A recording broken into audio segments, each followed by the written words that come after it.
Yo soy Ana Caprab de Instituto Amagui. Bueno, pertenecer tiene sus privilegios y yo tengo el privilegio de ser amiga de Federico Fernández y me dio el honor de presentar acá al amigo Javier Milei, que se va a referir al capitalismo y la derrota de la pobreza. Así que bueno, tenés 40 minutos y ni un minuto más. Bueno, en primer lugar, buenas tardes. Gracias por la invitación. Gracias por seguir haciendo posible el error tipo 2.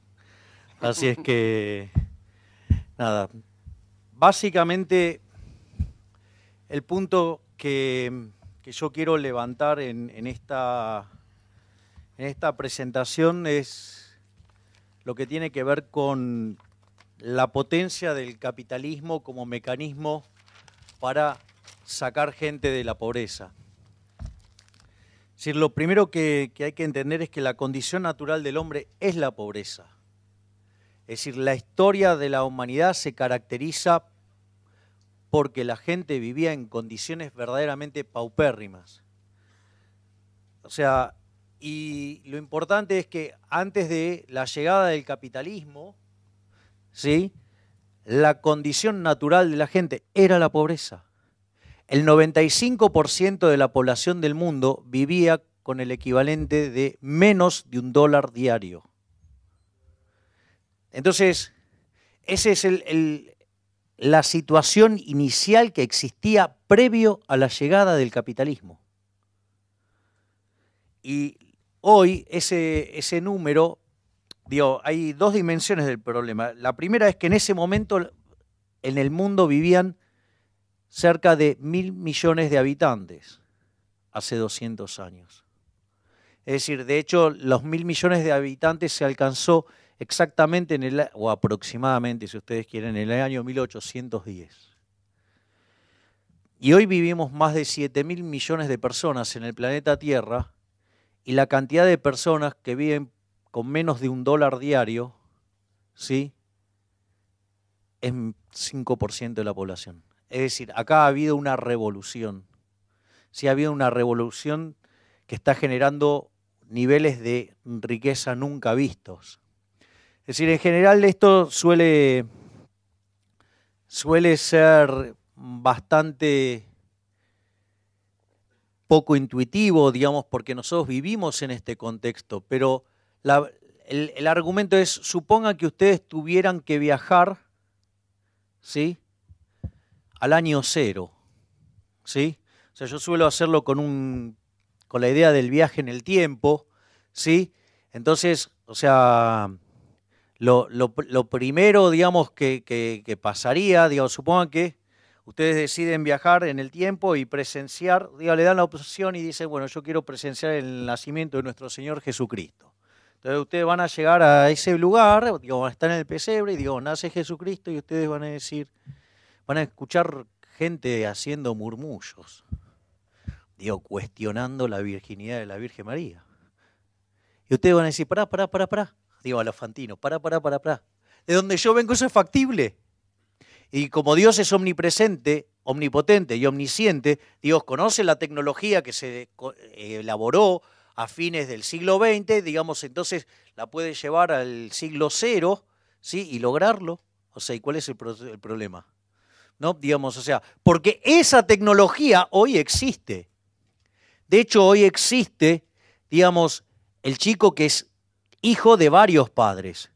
Digamos, o sea, en Inglaterra había el caso de un chico, digamos, que la madre, digamos, tenía cierta incompatibilidad genética con el padre, entonces editaron parte del ADN del padre, ¿sí? ¿Para qué? Para que el chico pudiera nacer sin problemas. Así que digamos, aquellos que hayan visto la película Gemelos, digo, se la sugiero, digamos, hoy también eso, digamos, en alguna manera también es posible. Digo, y las cosas que se vienen, ¿no? Digamos, como dice mi amigo José Luis Cordeiro, o sea, nosotros vamos a ver la muerte de la muerte. Con lo cual, estamos frente a un caso fenomenal, ¿sí? Y hay algunas cuestiones que están, digamos, detrás de esto. De hecho, lo que uno puede ver que aquellos países, ¿sí?, por ejemplo, que son más libres, crecen más que el doble, ¿sí?, de los países reprimidos. Por ejemplo, los países libres, el PBI per cápita durante desde la segunda mitad del siglo XX creció a un ritmo de 3,63%. En los países reprimidos creció al 1,50%. Eso, digamos, en términos de 50 años, 70 años, puede ser un número impresionante. De hecho, fíjense que por cada país, cuando un país tiene más de 20% de inflación, digamos, pierde un punto 58 de crecimiento. Entonces, cuando ustedes hacen, por ejemplo, la cuenta para Argentina con esa institución nefasta que es el Banco Central, que tiene 83 años, ¿sí? Le sacan, digamos, 10 años más o menos, o sea, estaríamos hablando de 70 y pico de años, eso implica que podríamos tener más del 3,14 del PBI que tenemos. O sea, con lo cual, si lo corregimos por PPP, tendríamos un 95% del PBI de Estados Unidos. Así que imagínense, digamos, la potencia que tienen estos números. O sea, digo, algo que parece tan chiquito, en realidad hace la gran diferencia. O sea, no solo eso, la contraparte de esto es que aquellos países que son más libres, entonces, tienen un PBI per cápita que es 8 veces más grande que el de los países reprimidos. O sea, y esa historia no se queda ahí. Porque aquellos países que son más libres, vieron que siempre viene el surderío diciendo, no, lo que pasa es que el capitalismo es injusto, ¿no? Lo cual es falso. Es decir, digamos, el capitalismo no solo, digamos, que es más productivo, sino que además es el único sistema que es justo. Y además, esto siempre nosotros lo comentábamos con Gustavo Lázari, digamos, a quien tanto estimo, gran persona, gran economista, que decíamos, digamos, ¿por qué, digamos, cuando estudia economía, por qué se enamora del capitalismo? Y bueno, primero la cuestión de la productividad, ¿no? La cuestión de la productividad no es un tema menor. Un segundo punto por el cual, digamos, uno se enamora del capitalismo es después que cuando empieza a escuchar la crítica sobre que el sistema es injusto, entonces, digamos, cuando empieza a analizar, se da cuenta que en realidad el capitalismo es el único sistema que es justo. ¿Sí? Digamos, y que cualquiera de las otras variantes, o sea, implican, digamos, actos tremendamente violentos, como tratar desigualmente frente a la ley a la gente y robarlas. Sí, con lo cual, digamos, cualquiera de las otras variantes son justamente injustas. Y como diría Mises, hay un mito acerca de la tercera vía, porque no hay tercera vía. O vamos por el capitalismo o vamos por el socialismo en cualquiera de sus variantes, pero socialismo al fin, ¿sí?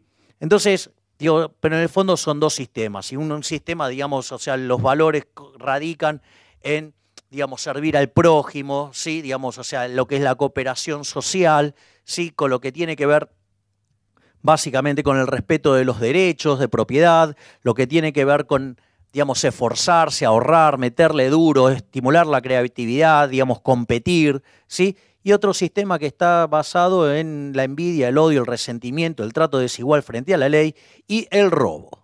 Así que, muchachos, digamos, está claro de qué lado están los valores. Obviamente, digamos, o sea, nosotros sabemos que estamos del lado del bien, sí, del lado de los buenos, digamos que es el primer grupo, y sabemos que los zurdos de mierda están del otro lado. Es decir, y que además, o sea, digamos, o sea, no pueden con nosotros, ni con los números, ni con el tema de la justicia. Y les voy a decir algo más. Además, ¿sí? El capitalismo es estéticamente superior, ¿sí? Es decir, la minifalda se inventó de este lado. Nosotros hicimos las Torres Gemelas, nosotros tenemos el Guggenheim. Miren lo que son las construcciones, ¿sí? Y eso es, digamos, de la época, digamos, gloriosa de Estados Unidos, no tanto para acá, ¿sí? Que están un poquito más zurditos, ¿sí? Pero, digamos, es decir, con lo cual además somos estéticamente superiores. Es decir, no nos pueden ganar con nada. Y aparte le voy a decir algo, ¿sí? Digamos, a ver, los socialistas son básicamente la selección adversa. Es un equilibrio de malos, son el equilibrio de los que están debajo del promedio. Por eso yo suelo decir que los socialistas son el club de las porongas cortas, ¿sí? Porque ¿quién reclama por el pene promedio? El que la tiene chiquita, porque el que la tiene grande no pide amputación. O sea, con lo cual, o sea, ni siquiera sirven para nada, así de nada, fuera. Digo,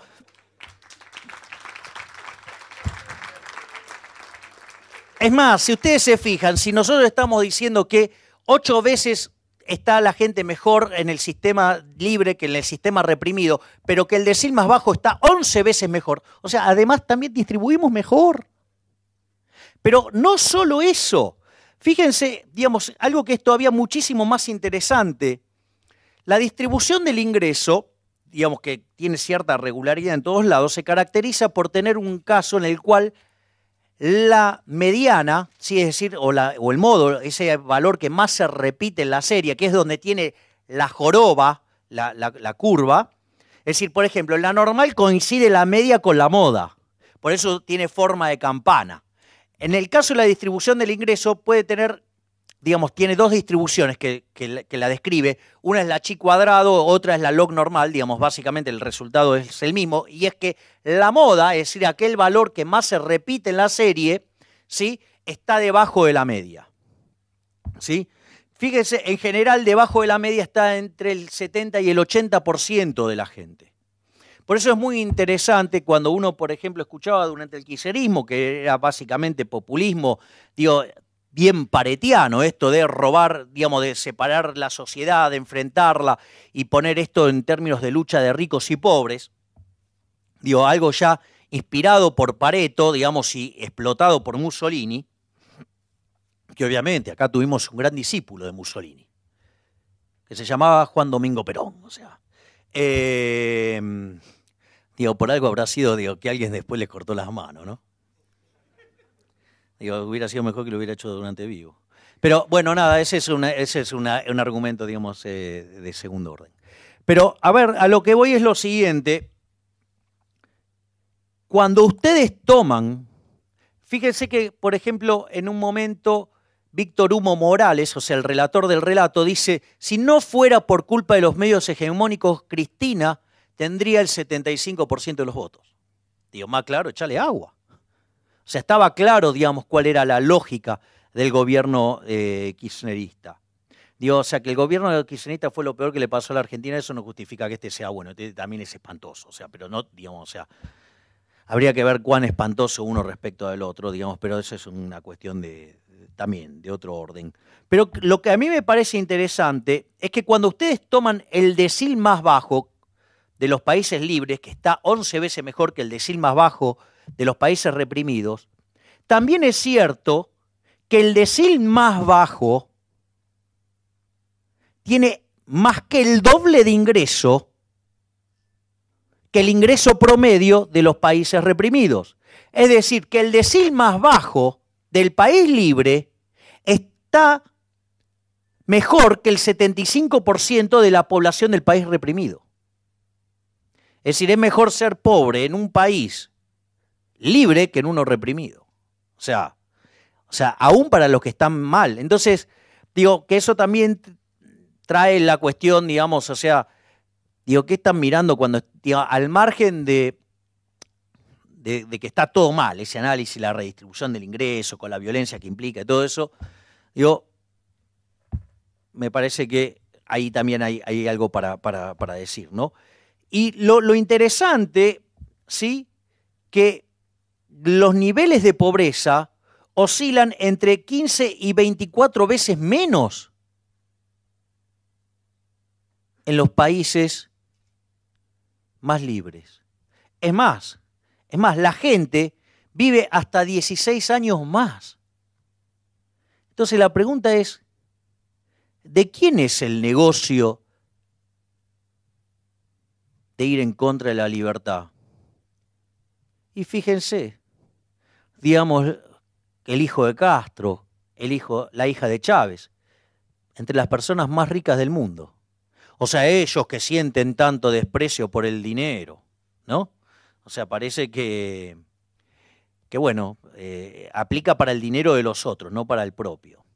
Entonces, digo, ¿qué es lo que ha generado entonces este fenomenal crecimiento del bienestar y cómo, digamos, se ha generado toda esta situación, digamos, y qué es lo que está subyacente?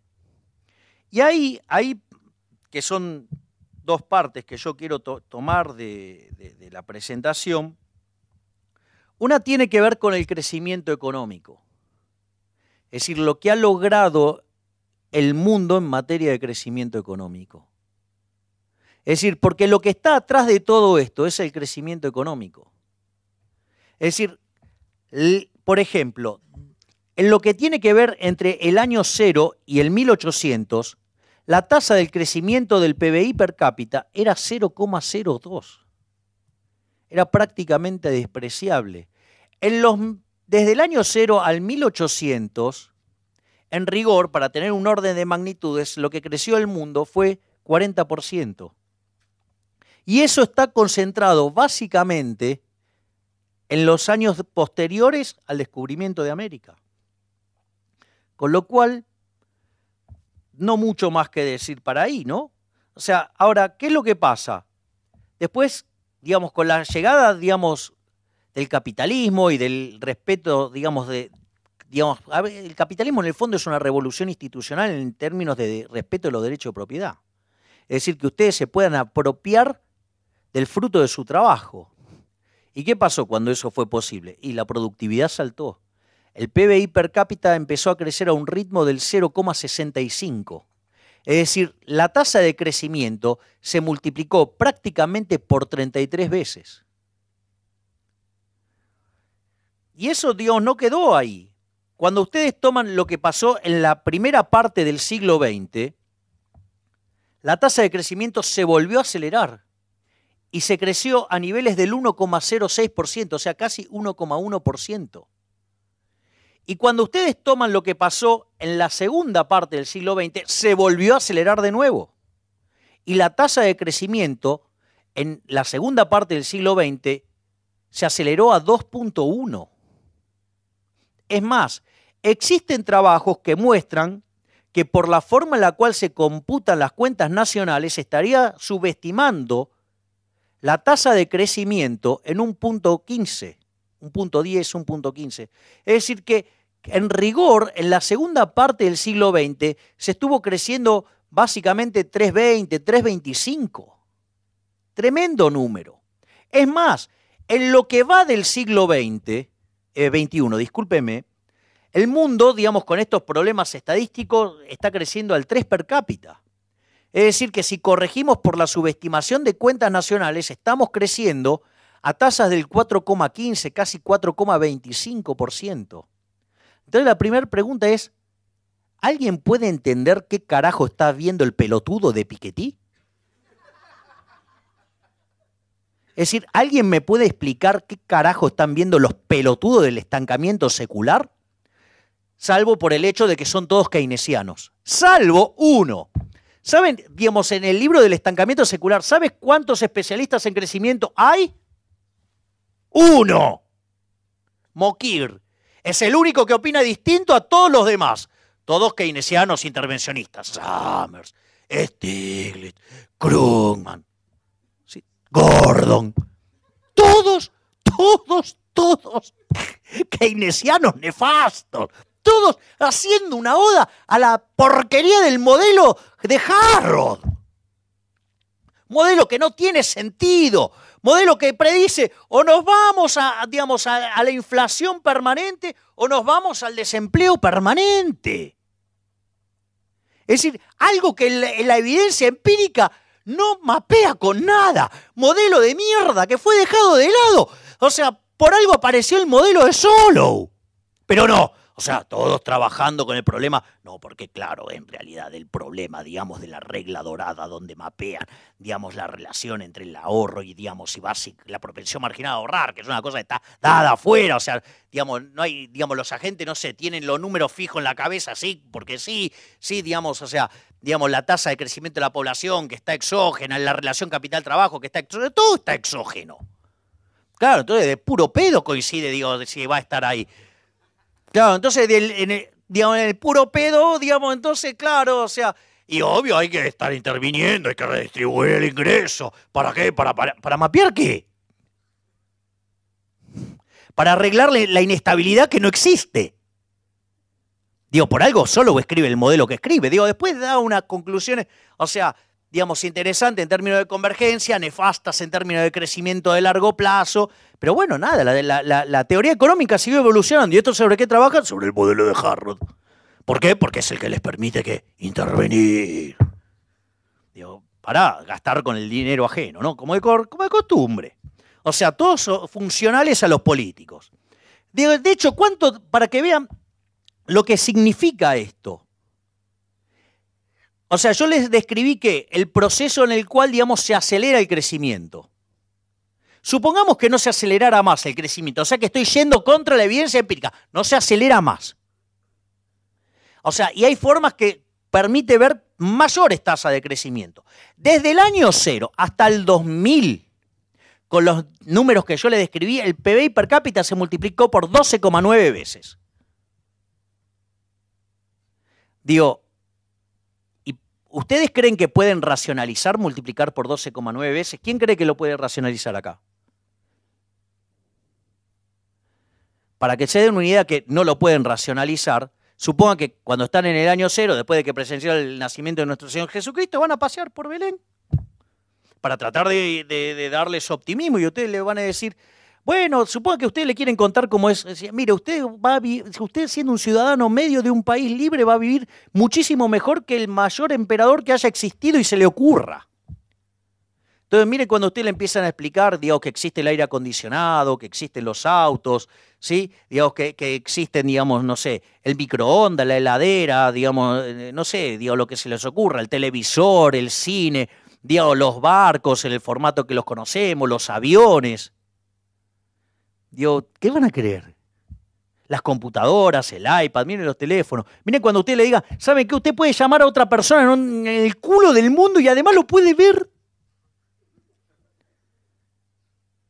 ¿No? Digamos, esa relación entre los supersónicos y los picapiedras.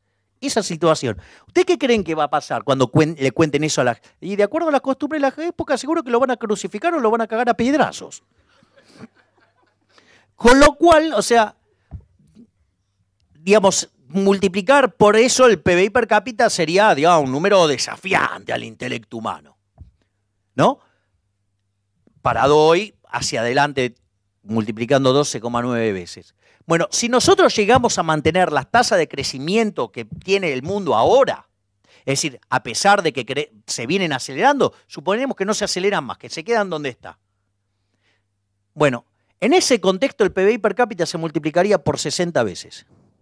Es decir, que en un siglo vamos a lograr 4,7 veces más de lo que logramos en 20 siglos. ¿Ustedes creen que pueden racionalizar eso? Ni en pedo. Es decir, no sabemos cómo va a ser el futuro. Lo único que sabemos va a ser que va a ser mucho mejor. Eso sí, si hay capitalismo. O sea, si hay socialismo ya sabemos, volvemos a la época de las cavernas. Fíjense, para ver, digamos, la lógica de esta explosión de riqueza, entre el año 0 y el 1800, si ustedes querían duplicar el PBI per cápita, iban a tardar, para ser exacto, 3.466 años. Si ustedes lo miran en el siglo XIX, ese número baja a 107. Si lo miran en la primera parte del siglo XX, baja a 65, la segunda 33 y hoy 23. Y si le corrigen, digamos, por el efecto de la subestimación del crecimiento, ese número, digamos, o sea, anda entre 15 y 17, según como lo tomen. Es más, con lo cual eso muestra también que la aceleración del crecimiento. Y hay otro dato que también muestra cómo se acelera el crecimiento. Por ejemplo, el primer país que duplicó el PBI per cápita fue Inglaterra y tardó 58 años. El segundo que lo hizo fue Estados Unidos y tardó 47. El tercero que lo hizo fue Japón con 34. El cuarto fue Italia con 21. El quinto fue España con 18. Después lo logró Corea del Sur en 9 y China en 7. Es decir, hay una regla que se llama la regla de 70. Si ustedes, por ejemplo, crecen al 10%, en 7 años duplicaron el PBI. ¿Qué quiere decir esto? Que cuando ustedes vienen cada vez más acá en el tiempo, estos procesos de crecimiento además son mucho más rápidos. Es decir, eso tiene que ver con algo que se llama la convergencia. Es decir, de hecho, si la convergencia para que se dé, el mundo tendría que crecer al 4,2. Digamos. Con lo cual es viable. Ahora, es interesante porque, acorde a los estudios de la felicidad, digamos, los países necesitarían básicamente, para ser, digamos, un ciudadano promedio, $80.000. O sea, si se da la convergencia, digamos, en, supongamos, 100 años, o sea, vamos a estar niveles de PBI per cápita que casi triplican, digamos, ese número. Con lo cual, o sea, Miren la magia que puede hacer el capitalismo, que aún sin, digamos, tener nada maravilloso, digamos, o sea, en términos de cambio, solo manteniendo la tendencia de, o sea, digamos, estaríamos cada vez más cerca de retornar al paraíso. Salvo que triunfe el socialismo. Entonces, básicamente, ahí, digamos, el problema radica ¿en dónde? El problema radica en que lo que yo estoy describiendo, la contraparte de eso son los rendimientos crecientes. Entonces, y esta es la parte que a mí me parece mucho más interesante. Es decir, ¿por qué? Porque si ustedes se ponen a pensar en la teoría neoclásica, la presencia de rendimientos crecientes está asociado con la existencia de monopolios. Y si uno lo piensa en la lógica neoclásica, los monopolios son malos. Entonces la pregunta es, ¿cómo puede ser que algo que ha sacado tanta gente de la pobreza pueda ser malo? Es decir, me parece que esa pregunta a uno le debería romper la cabeza. Es decir, opuesto de otra manera, a ver, el modelo de Solow, ¿sí? Si bien, digamos, tiene toda una construcción keynesiana en el proceso de acumulación, con esto de la idea de la propensión marginal a consumir constante, ¿sí?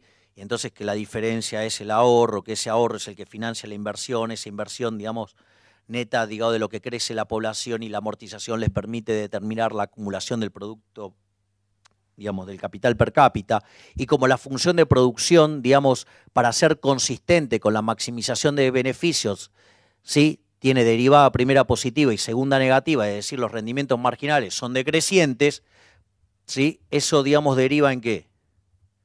En que el modelo de Solow muestra convergencia, pero el PBI per cápita de largo plazo es constante. Es decir, la economía termina entonces creciendo ¿a cuánto? Creciendo a lo que crece la población. Entonces, la verdad también, digamos, o sea, si bien es interesante para explicar la convergencia, digo, lo que propone como equilibrio final también es bastante malo, ¿no? Digo, por eso, digamos, la teoría del crecimiento quedó estancada, básicamente porque como no podía explicar el proceso de crecimiento, ¿qué le metieron? Progreso tecnológico. Y el progreso tecnológico venía dado ¿de qué manera? Exógena. O sea que cuando fue, a ver, solo hace el modelo en el 56 y en el 57 lo testea. Entonces cuando lo testea explica ¿cuánto? El 15%. O sea, con lo cual todo lo demás es residuo. Entonces, ¿qué hacen para explicar el residuo? Bueno, una alternativa fue hacer ¿qué cosa? Poner la tecnología. Sucede que la tecnología venía dado de modo exógeno. O sea, lo más importante dentro del modelo venía dado a dedo. Con lo cual, digo, el modelo, la verdad que, digamos, si bien representaba una mejora sustancial frente a lo que era el modelo de Harrod o el modelo de Domar, o sea, que en general por lo parecido que son, se los suele tratar iguales en la literatura, pero no son iguales. Entonces, ¿qué es lo que pasa? La verdad es que ese modelo no explicaba nada. Y cuando ponían algo para explicar, digamos, venía todo exógeno. Entonces, por eso toda esa literatura fue desapareciendo. Y esa literatura recién vuelve en los 80s, básicamente con la tesis de Paul Romer en la Universidad de Chicago, que es tutoriado por Robert Lucas, que Robert Lucas además había sido alumno no solo de Milton Friedman, sino que además había sido alumno de Hirofumi Usawa. Que dicho sea de paso, cuando aparece el problema de lo poco que explicaba el modelo de Solow, en la Universidad de Chicago lo que hace Stigler es decir, no, bueno, pero acá lo que está faltando es el capital humano. Y eso hay dos economistas que lo desarrollan. Uno es Gary Becker, que desarrolla la parte micro de capital humano, y eso consta en un libro que se llama Capital Humano, y aquellos que quieran ver la lógica de capital humano, digo, van, leen ese libro y digo, está clarísimo. Y la otra alternativa, el otro punto es básicamente lo que tiene que ver con el meterlo en los modelos de crecimiento, ¿sí? La visión macro. Eso es Hirofumi Usawa. Porque básicamente lo que termina limitando el crecimiento en el modelo de Solow, que es que si yo tengo una función de producción, digamos, de rendimientos constantes a escala, pero un factor me crece más que otro, donde la población, digamos, crecía de modo exógeno, ¿qué es lo que pasa? Todo el modelo converge ¿a qué? A ese factor que en el fondo, digamos, o sea, crece a una tasa fija, que es la tasa de población, que es el crecimiento de la población. Entonces, ¿qué es lo que permite el capital humano? Que haya crecimiento sobre el trabajo independientemente del efecto de la población. Por eso, todos los estudios, digamos, y los que trabajan en serio con el tema de capital humano, no concentran el capital humano en la educación. ¿Por qué? Y porque en el fondo, digamos, o sea, ese número, digamos, o sea, bueno, ustedes estudian, pero digo, llega un momento que es como que queda medio finito ese número. Entonces, por eso, digamos, la definición de capital humano es más amplia y agrega, digamos, o sea, digamos, el tema de formación, los skills y todo, más allá de lo que ustedes estudian. ¿Por qué? Porque eso permite, digamos, que ese proceso continúe. Y básicamente la tesis de Romer lo que hace que es explotar esa idea, trabajando sobre qué, sobre algunas ideas, ¿sí?, también desarrolladas y que se debatían previo a la llegada de la teoría keynesiana, digamos que están en Marshall y están en Alvin Young, ¿sí?, donde tratan de explicar el crecimiento. O sea, y cada una de esas ideas, o sea, Romer hizo un modelo. Ahí básicamente había tres ideas.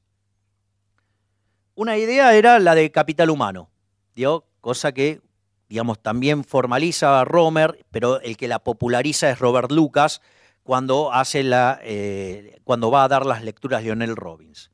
La otra cosa que también hace Romer, ¿sí?, es trabajar otra de esas ideas que tiene que ver con el tratamiento de las externalidades, ¿sí?, que básicamente lo que dice es, miren, todas las empresas son competitivas, pero existe externalidad en el capital agregado. Y eso permite que la función de producción muestre rendimientos crecientes a escala en el agregado y eso permite explicar el crecimiento. O sea, esa es la segunda variante, que son dos cosas, digamos, que, ya les digo, Alvin Young y Alfred Marshall discutían. Y la otra que también la desarrolla Romer es el modelo con destrucción creativa, que desde mi punto de vista, digamos, es la mejor explicación del crecimiento económico, pero esto es desde mi punto de vista. Entonces, el punto es, ¿y quiénes son los únicos que están en condiciones de dar esta batalla? ¿Para quiénes el monopolio no es malo? Para nosotros. O sea, ¿por qué? Porque separamos en dos tipos de monopolios.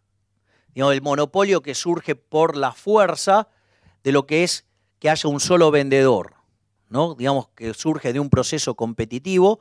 Ustedes tienen un proceso competitivo y donde uno de los oferentes, vendiendo un producto de mejor calidad, a un mejor precio, logra vencer a todos los demás. Ese, en lugar de ser un tirano, es un héroe, es un benefactor social. Es decir, es una máquina de multiplicación de riqueza. Y justamente el modelo de Romer de destrucción creativa tiene justamente esta característica. Entonces, ¿por qué esto es importante? Porque como la teoría neoclásica, por un problema de estructura matemática basado, digamos, en querer hacer optimizaciones, necesita trabajar con una especificación concreta de una función de producción que es incompatible con el crecimiento económico. Y en realidad, digamos, el problema no es, digamos, ni la buena teoría económica, ¿sí?, ni, digamos, las ideas a las que adherimos nosotros, sino el problema de las ideas a las que adhieren ellos. Digo que, digamos, por focalizarse en un problema de índole matemática, violentaron un montón de definiciones. Es decir, ¿o acaso el criterio de competencia de Adam Smith es el mismo que el de competencia perfecta? Ni a palos. O sea, digo, y eso, digamos, el propio Hayek lo señala, dice, digo, el concepto de competencia perfecta es tan estúpido que no tiene competencia. Entonces, me parece que ahí la clave entonces está en entender la lógica del monopolio. Y la llave la tenemos nosotros. Y eso está en el libro El hombre y la economía y el Estado de Murray, que es el capítulo que se llama Monopolio y competencia. O sea, y se pueden bajar también el artículo, que la traducción la hizo el papá de Alberto Venegas Lynch, hijo. O sea, y lo interesante es entender la definición de monopolio, porque cuando uno entiende la definición de monopolio se va a dar cuenta cómo toda la parte, por ejemplo, de los libros de micro, si toda la parte de estructura de mercado, ¿saben qué? Está todo mal. Ah, ok. Bien, entonces, acá lo importante es la definición de monopolio, para ordenar la discusión. Y la definición correcta de monopolio es la de Lord Edward Coke. No podía llamarse de otra manera, este tipo lo llevaba en el ADN. ¿No? Dice, monopolio es establecimiento u otorgamiento por parte del rey, o sería básicamente el Estado, mediante merced, concesión suya o de otra manera, a cualquier persona o personas, cuerpos políticos o corporativos para la exclusiva venta, compra, fabricación, elaboración o uso de alguna cosa, por medio de la cual cierta persona o personas, cuerpos políticos o corporativos, resultan restringidos en cuanto a libertades que anteriormente tenían o entorpecidos en su legítimo comercio. Sin más claro, echale agua. Es decir, ustedes tienen ahí un solo oferente. ¿Por qué hay un solo oferente? Si ese único oferente surge de un proceso violento puesto por la violencia del Estado, sin lugar a dudas, ese resultado va a ser una porquería. Ahora, el problema es que es un resultado propio de la existencia del Estado. Es decir, es como que, digamos, pongo al Estado para que genere un problema y después le pido al Estado que vuelva a arreglar el problema. Es decir, cuando el problema en realidad es el Estado. Entonces, digamos, por eso lo primero que hay que ver es si estamos hablando de un mercado libre o un mercado intervenido. Si es un mercado intervenido, claro, sí, el resultado va a ser un problema, pero el problema no es que necesitamos regulación, sino que en realidad necesitamos sacar el Estado encima. Ese es el primer punto. El segundo problema tiene que ver con el monopolio, las preferencias y la sustitución. O sea, yo puedo tener un monopolio. Sí, ¿saben qué? Miren qué generoso, les voy a regalar un monopolio. El monopolio de vender cubitos en la Antártida. ¿Saben lo que pueden hacer con ese monopolio? Bueno, digo, ok, veo que están muy, digamos, muy creativos. O sea, ok, con lo cual, digamos, si del otro lado no, digamos, no lo valida las preferencias de la gente, ustedes se van a... El monopolio no sirve para nada. Ese es el primer punto. Ahora suponga que tienen un bien que sí, efectivamente, la gente lo quiere. Digo, pero también puede sustituir. Es decir, a ustedes no les gusta la gama de los autos chicos, ¿sí? No sé, el auto X. Bueno, pueden comprar el auto Y. ¿O ustedes creen que, digo, las empresas de auto no compiten? Después hay otro tema que ya tiene que ver con la cuestión esta de índole matemática, que es el problema del óptimo de Pareto. ¿Sí? Yo lo detesto, el óptimo de Pareto. A mí me parece un concepto aberrante. ¿Sí? Porque, básicamente, ¿qué es un óptimo de Pareto? Si ustedes están en una situación, ¿sí?, donde pueden mejorar a alguien sin joder a nadie, digamos, eso es una mejora paretiana. Entonces no estaban en un óptimo de Pareto. Y si se agota eso, están en el óptimo. Ahora, el punto es que la contraparte, digamos, de esto, digo, primero, o sea, supongan lo siguiente. Ustedes están, digamos, en el momento que aparece Edison, inventa la lamparita. ¿Cómo creen que estaban los fabricantes de velas? A las puteadas. O sea, con lo cual, en nombre del óptimo de Pareto, no va a faltar el pelotudo que diga, no, bueno, en nombre del óptimo de Pareto, si reventemos impuestos al que hizo la electricidad. Es decir, esto, digo, fíjense, digo, para verlo bien ridículo, o sea, vamos así, supongamos que se inventa la pastilla que cura todos los males y nos hace vivir eternamente y eternamente joven en el estado que se nos cante el culo. Buenísimo, ¿no? Digo, la muerte es un opcional, si te querés morir, morite, hijo de puta, digo, pero no le cagués la vida del resto, ¿sí? Pero entonces no va a aparecer el pelotudo tipo, no sé, Eduardo Levi Yeyati, digamos, con su idea de proyectar nuestra vida en los próximos 30 años. O sea, un tipo que está pensando en qué tenemos, a qué hora nos tenemos que levantar, qué tenemos que comer, qué carajo estudiar. O sea, él tiene la solución de nuestro sendero de vida de acá a los 30 años. O sea, yo creo que si Hayek se levanta de la tumba, la fatal arrogancia no tiene un tomo, serían 30, por lo menos, ¿sí? Y si además, o sea, conoce a todos los pelotudos que rodean a ese grupo, digo, no sé, Dios, se hace una biblioteca entera. Pero, entonces, digo, ¿qué es lo que pasa ahí? O sea, entonces, va a venir alguien que va a decir, en nombre del óptimo de Pareto, paren esa pastilla, porque ¿saben qué? Le va a complicar la vida a las casas mortuorias y a los fabricantes de cajones. Pero metete la fábrica de cajones en el orto. Con lo cual, bueno, verán que no me gusta el óptimo de Pareto. Sí, claro. Después, digamos, asociado a eso, digamos, porque básicamente es tratar la idea de replicar, la idea de la mano invisible. O sea, ¿cuáles son las características del modelo de Adam Smith para generar crecimiento? Que fue el primero que la vio y la vio con claridad. Es decir, el modelo, digamos, desde mi punto de vista, el libro de Adam Smith, o sea, la investigación sobre la naturaleza, la causa de la riqueza de las naciones, ¿sí? Debería ser visto como una teoría del crecimiento económico. ¿Por qué? Porque el tipo agarró y le pegó como iba a ser 200 años antes. Con lo cual me saco la galera, me pongo de pie frente a Adam Smith y digamos, y todo lo demás están atrás. Porque el único que la vio fue ese. Porque toda la evidencia empírica lo avalaba a Malthus, no a él. Con lo cual fue el que la vio. Pero al margen de eso, surgen dos ideas. Surge, entre otras, ¿no? La fábrica de alfileres, que son los rendimientos crecientes, y la mano invisible, como dos grandes conceptos. ¿Cuál es el problema? Que al pensar en términos de óptimo de Pareto, para que ustedes le den un óptimo de Pareto tendrían que estar maximizando las firmas y maximizando los consumidores. Entonces, digamos, ¿qué eligieron? Volaron a la mierda los rendimientos crecientes, o sea, ¿qué es lo que explica el crecimiento? ¿Para qué? Para llegar a una idea deformada del óptimo de Pareto que no sirve para nada, porque justamente deja fuera el progreso tecnológico. O sea, ¿todo por qué? Por una cuestión de maximización de beneficio. Entonces necesito tener una función de producción con rendimiento marginal decreciente, que a la luz de la evidencia empírica no me sirve para un carajo, porque tengo rendimientos crecientes. Entonces ahí aparece el problema de que, claro, cuando yo tengo rendimientos crecientes, según la teoría neoclásica, ¿cuál es el problema? No, el problema es que si yo tengo rendimientos crecientes, entonces va a aparecer una empresa que se va a comer a todo y se va a quedar sola. Bueno, les cuento que si pasa esa situación, esa función tiene un máximo, que es cuando utilizo, ¿qué? Todos los insumos que existen en la economía, me los como todos yo y genero un máximo. Ahora, ¿saben cuál es el problema? Digo que la evidencia empírica no lo avala. ¿Por qué? Porque eso, digamos, o sea, cuando ustedes hacen eso, ¿sí? No van a poder hacer cálculo económico y ustedes solos se van a caer. Es la maldición, digamos, de ser tan grande, por decirlo de alguna manera. Sí, si no, pregúntenle a Motumbo, digo, ¿dónde va en cuenta de dónde ponerla?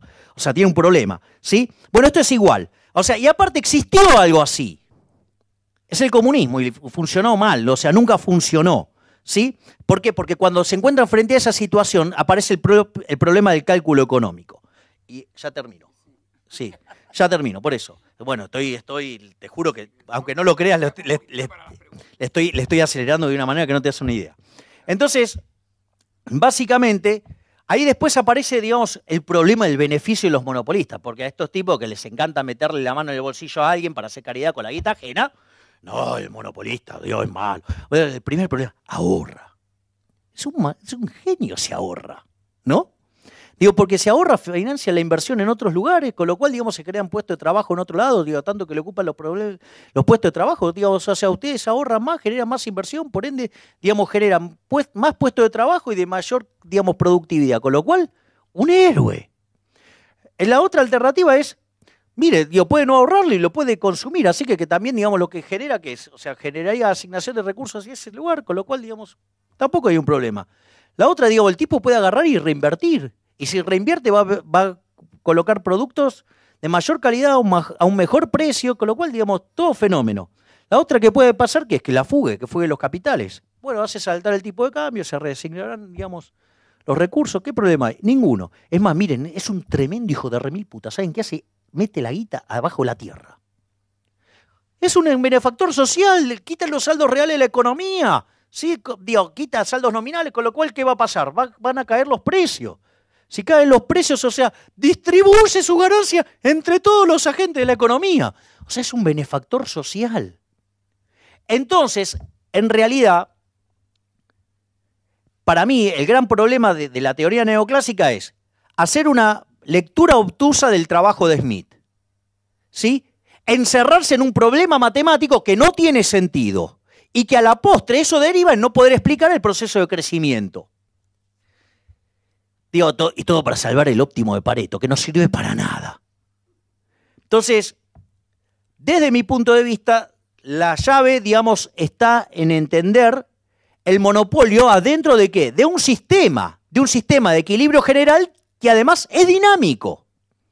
Y desde mi punto de vista, el modelo que mejor explica esto, ¿sí? Es el modelo de Romer, ¿sí? Con destrucción creativa, que es la idea de Schumpeter. O sea, y eso, digamos, explica muy bien, digamos, los procesos de crecimiento. Por ende, los únicos que tienen la llave para abrir esto son los austríacos. ¿Por qué? Porque tienen los conceptos. Eso sí, no dejen de lado la matemática, porque si no, no van a saber por qué carajo, digamos, se necesitan los rendimientos crecientes para crecer. Y por ende, entonces no van a poder abrir las llaves, porque no saben, digamos, la matemática subyacente para explicar ese fenómeno empírico. Eso es todo.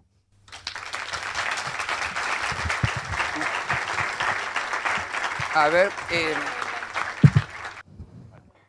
Hola, ¿qué tal? Buenas ¿Qué tal? tardes. Una pregunta. Vos al principio hablaste de países libres y países reprimidos. Sí.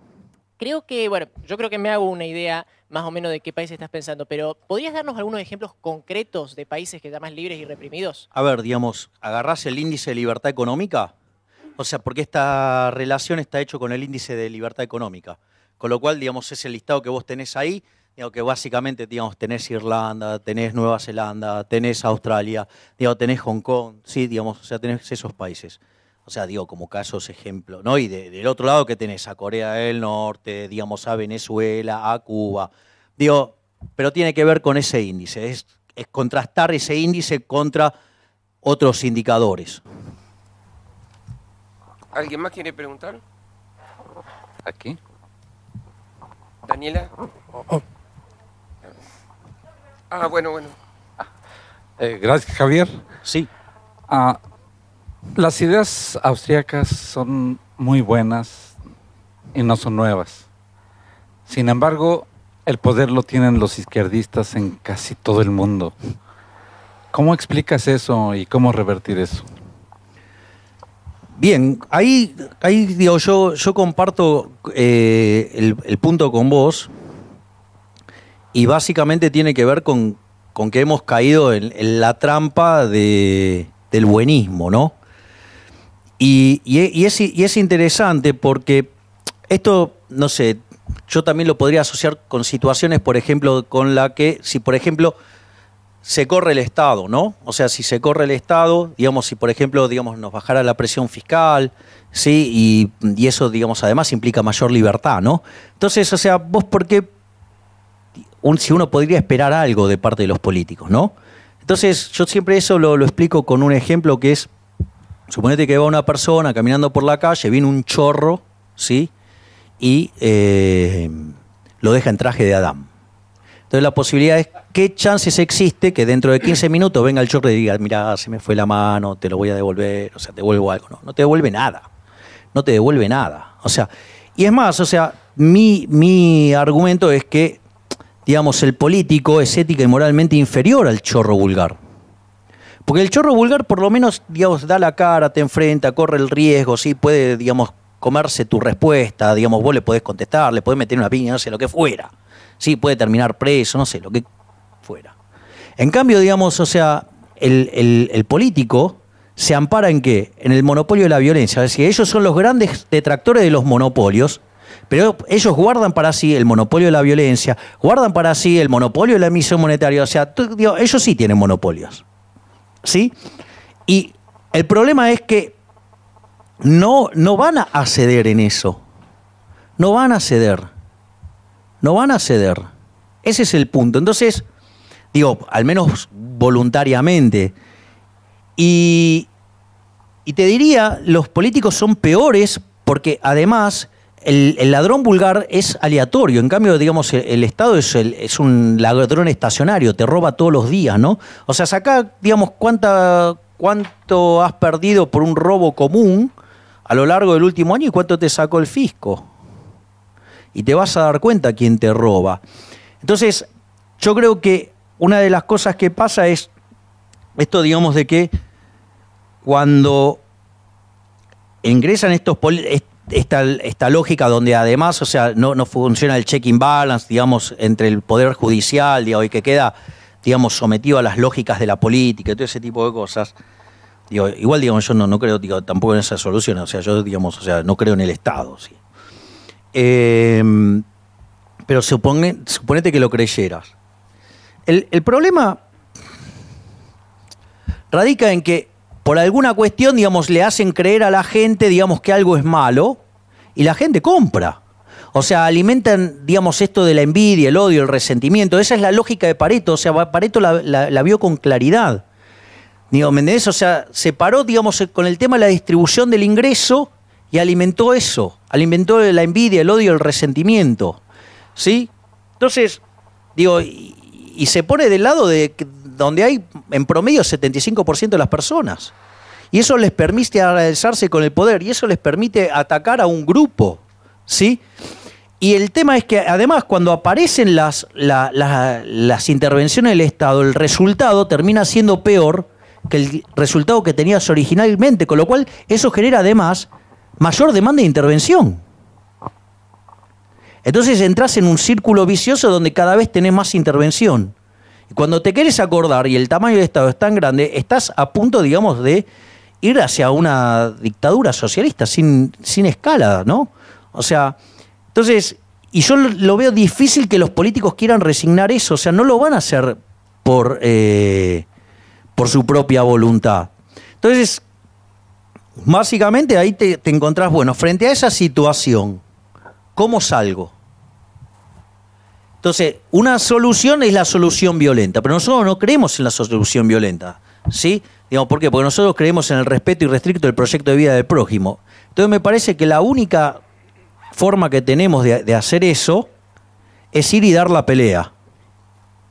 Y obviamente, cuando vos vas a dar la pelea, te encontrás en situaciones extremadamente hostiles, te encontrás en fuerte desventaja numérica, ¿sí? Y si vos agarrás y mantenés las formas paquetitas que le gustan a algunos pelotudos, ¿sabés qué? Te destruyen. ¿Me comprendés? Entonces, ¿sabés lo que es tener que estar debatiendo con 5 tipos arriba tuyo, con 10 tipos arriba tuyo? Pero siempre está el pelotudito, ¿viste? Que dice, no, pero que las formas en el minuto tanto, segundo tanto, vos podrías... Bueno, ese es el problema. O sea, yo creo que lo único que podemos hacer, ¿sabes qué es? Es dar la batalla en el plano de las ideas, ¿sí? Ahora, digamos, con determinados formatos nos fue para el culo. Pero igual, aún si fuera el caso, lo bueno es que tengas una amplia gama, ¿sí? Y que de última sea la gente la que elige, porque en el fondo nosotros creemos en el mercado. Lo que pasa es que también tenemos gente dentro de nuestras filas que parece que si el mercado no dice lo que ellos quieren, entonces todo el mercado está mal. Es decir, digamos, tenemos ese tipo de pelotuditos. Pero bueno, parte de la vida. Una sola pregunta. Javier. No puedo. Estaba Daniela, no porque no nos da el tiempo. Hola Javier, Daniela Araque, Estudiantes por la Libertad. Básicamente quería preguntarte qué tan difícil crees que sea pasar de una sociedad colectivista a una sociedad libre. Bueno, hay que dar la batalla. O sea, yo creo que hace tiempo que no tenemos un impacto en las ideas como el que estamos teniendo en este momento. Vos, digamos, fíjate que por alguna razón u otra te empezás a encontrar con que en un montón de programas aparecen liberales. Y lo interesante es que en todos los debates terminan ganando los liberales. Y eso la gente lo está percibiendo. Y eso no me parece menor. Entonces, de vuelta, digo, vos podés tener, por ejemplo, personas mucho más equilibradas, digamos, como es el caso, por ejemplo, de Agustín Echevarne. O podés tener un tipo que está dispuesto a dar la lucha en el barro, como es mi caso. O sea, son estilos, ¿sí? Son estilos, y lo bueno es que tengamos distintos tipos de estilos. Entonces te vas a encontrar como con Agustín, ¿me entendés? Digamos, o un libertario clásico, digamos, como el caso de Spert, ¿sí? O, digamos, o más hacia el minarquismo como Giacomini, digamos, o sea, mi caso, digamos, con tendencias ANCAP, digamos, o sea... Pronunciado. Sí, digamos que sí.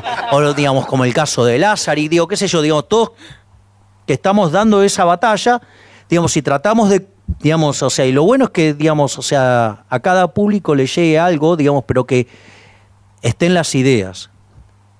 O sea, eso es lo que yo creo. Pero bueno, nada, hay gente que les preocupa más las formas que los contenidos.